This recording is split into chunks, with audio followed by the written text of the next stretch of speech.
अब तक हमने देखा कि जाह्नवी और शालिनी डिनर करने के लिए एक रेस्टोरेंट में गए हैं। उसी रेस्टोरेंट के दूसरे वीआईपी कमरे का माहौल खुशियों से भरा हुआ था। टेबल पे खाने की प्लेट सज गई थी और कबीर और रश्मि के अलावा भी वहाँ पे दो और जोड़े बैठे थे जो थोड़े उम्र दराज थे। तो कबीर बेटा, अब जो तुम वापस आए हो तो सेटल होने का कोई प्लान है या नहीं? मुझे नहीं लगता तुम अगले 1-2 साल शायद कहीं बाहर जाके रहने वाले हो। एक 45 से 50 साल की महिला ने कहा, जो अभी रश्मि के साथ बैठी हुई थी। उनकी उम्र करीब 50 साल होगी, लेकिन उन्होंने खुद को इस तरह मेंटेन करके रखा था कि वो 30 से ऊपर की बिल्कुल नहीं लगती थी। रेखा जी के बगल में एक शख्स बैठे थे। उनका नाम था देवराज अरोड़ा, जो दिल्ली शहर के बहुत ही इज़्ज़तदार मेयर थे।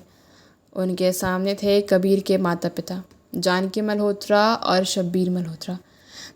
बेशक उनकी उम्र 50 से ऊपर की हो गई थी, लेकिन उनको देख के कोई भी कह सकता था कि जवानी में वो कितने खूबसूरत रहे होंगे। तभी कबीर उनकी बात का जवाब देता है, हाँ, इस बार मैंने सोचा है यहीं सेटल हो जाऊंगा। हमारे बड़े चाहते थे कि कबीर इस बार आके अपनी जिम्मेदारियां उठा ले। वैसे भी अब हम बूढ़े हो गए हैं, तो अब इन जवान बच्चों को भी कुछ करना चाहिए। वैसे तो विदेश में इतने सालों तक कबीर अच्छा काम कर रहा था, इसीलिए तो मैंने इसके पापा से बात करके कबीर को इंडिया वाली कंपनी पूरी तरीके से सौंप देने की बात कही, ताकि हम भी निश्चिंत हो जाएं। जानकी जी पूरी बात समझाने लगती हैं। जैसे जैसे वो समझा रही थी, साथ साथ वो रश्मि की प्लेट में थोड़ा थोड़ा खाना भी रखती जा रही थी और कह रही थी, रश्मि, तुमने बहुत कुछ किया इसके लिए। सालों तक विदेश में इसके साथ रही, देखो कितनी स्लिम हो गई हो। तुम अच्छे से खाओ। कबीर, तुम इसे परेशान तो नहीं करते ना बिल्कुल भी? ये बातें सुन के रश्मि थोड़ा सा शर्मा गई और उसने अपना सिर नीचे किया और ध्यान से कबीर की तरफ झांकने लगी। अपने मुस्कुराहट भरे चेहरे के साथ उसने बोला, नहीं आंटी, इनफैक्ट कबीर ही मेरा ख्याल रखते हैं और वो मुझे कैसे परेशान कर सकते हैं, है ना कबीर? रश्मि ने कबीर की तरफ प्यार भरी निगाहों से देखा, लेकिन उसने अभी भी चुप्पी साध रखी थी। ये देख के कि दोनों बच्चों में कितना प्यार है, शब्बीर मल्होत्रा भी मुस्कुराए। उन्होंने वहाँ पर शांत बैठे देवराज जी की तरफ एक नज़र देखा और कहा, लगता है दोनों बच्चे विदेश में अच्छे से रहे हैं, और अब जब कबीर हमारा मल्होत्रा कॉरपोरेशन अपने हाथों में ले ही लेगा तो थोड़ा काम जान जाएगा, तब दोनों की सगाई कर देंगे। तो बताइए कैसा रहेगा ये प्लान?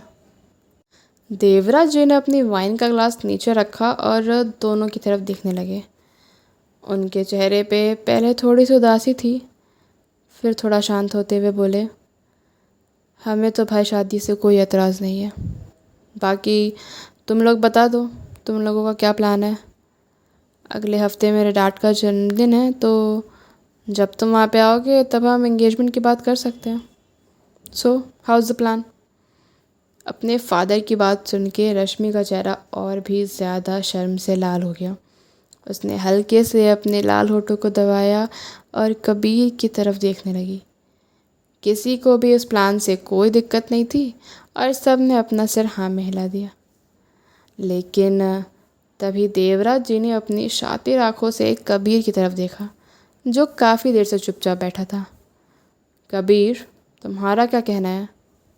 मुझे कोई दिक्कत नहीं है अगर रश्मि मेरी दुल्हन बनती है तो। कबीर मुस्कुराया और अपनी नज़रें रश्मि की तरफ मोड़ ली। उसके शर्माते हुए चेहरे के साथ उसने भी अपना सिर हाँ में हिला दिया। जैसा आप लोग चाहेंगे हम वैसा कर लेंगे। ठीक है, फिर ये तय रहा, चलिए डिनर करते हैं। पूरे खाने के दौरान रेखा जी बार बार रश्मि की थाली में खाना रख रही थी। शब्बीर मल्होत्रा ये सब चीज़ें देख के काफ़ी ज़्यादा खुश लग रहे थे। पापा, दादू कैसे हैं? ठीक है ना? वापस आने के बाद सबसे ज़्यादा मेरा मन दादू के साथ टाइम स्पेंड करने का है। इतने टाइम तक बाहर तो रही, लेकिन हमेशा टेंशन दादू की लगी ही रहती थी। रश्मि ने आखिरकार ये बात पूछ ही ली। वो ऐसे लग रहा था जैसे उसने अपने दादाजी को फ़ॉरेन में बहुत मिस किया हो। देवराज जी ने रश्मि की तरफ देखा और एक रिग्रेट भरी आवाज़ में कहा, वो अभी भी वैसे के वैसे हैं, अभी भी तुम्हारी बहन को बहुत मिस करते हैं। अगले हफ्ते उनका बर्थडे है, अब तुम वापस आ गई हो तो जाओ अपनी बहन से एक बार मिल लेना, उन्हें उसे बर्थडे पे घर आने के लिए बोल देना। दीदी, पापा वो अभी भी?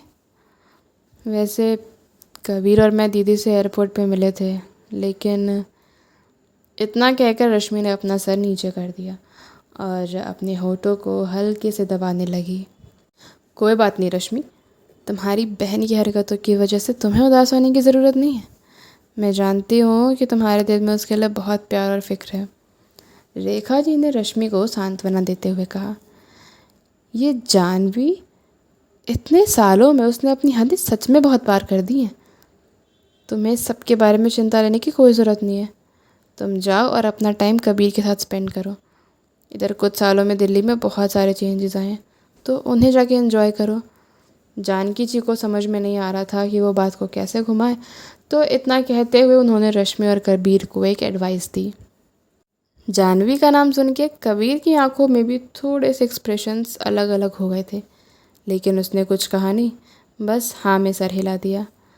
उसके बाद देवराज जी और शब्बीर जी बिज़नेस की कुछ बातें करने लगे और रश्मि थोड़ी देर बाद वहाँ से वॉशरूम के लिए चली गई।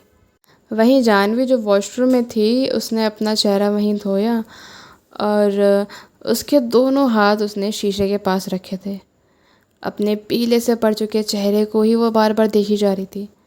उसने अपनी आंखें बंद करी और ख़ुद को शांत करने की कोशिश करने लगी।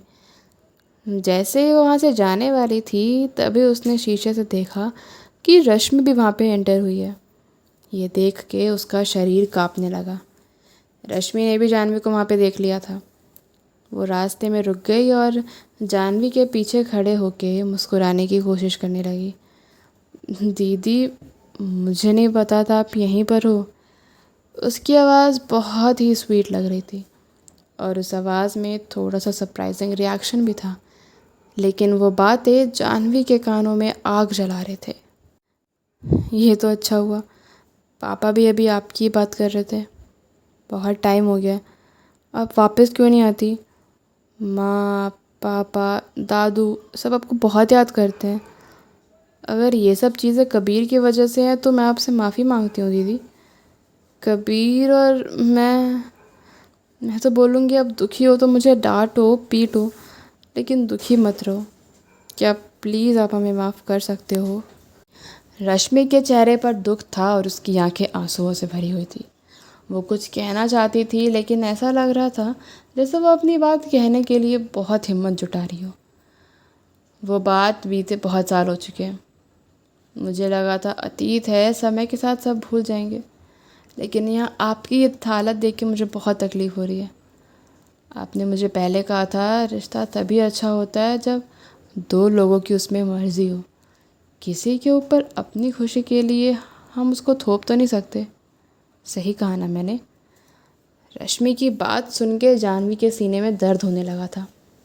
उसे एक घुटन वाला दर्द महसूस होने लगा, लेकिन फिर भी उसने अपने चेहरे पे एक स्माइल रखी और रश्मि की तरफ देखते हुए पूछा, रश्मि अरोड़ा, क्या तुम नहीं जानती थी कबीर की सगाई मुझसे हुई थी? दीदी, मैं जानती हूँ ये सब मेरी गलती है। शुरू शुरू में मुझे बस थोड़ी सी क्यूरियोसिटी रहती थी, आपका और आपसे प्यार करने वाला इंसान कैसा होगा, तो मैं कबीर के बहुत क्लोज़ हो गई। मुझे कभी नहीं पता था कि मैं उनके लिए इतनी अट्रैक्ट हो जाऊंगी और उनके प्यार में पड़ जाऊंगी। क्या पास्ट है जानवी, कबीर और रश्मि का एक दूसरे के साथ? क्या रश्मि इन दोनों के बीच में आई थी, या जानवी है जो इन दोनों के बीच में आके इन दोनों का रिश्ता ख़राब कर रही है? ऐसे ही चीज़ों को जानने के लिए, स्टोरी को आगे सुनने के लिए बने रहिए हमारे चैनल पे। वीडियो पसंद आए तो लाइक करें, शेयर करें, सब्सक्राइब करें। नेक्स्ट पार्ट के लिए मिलेंगे बाद में। Till then, thank you, bye bye.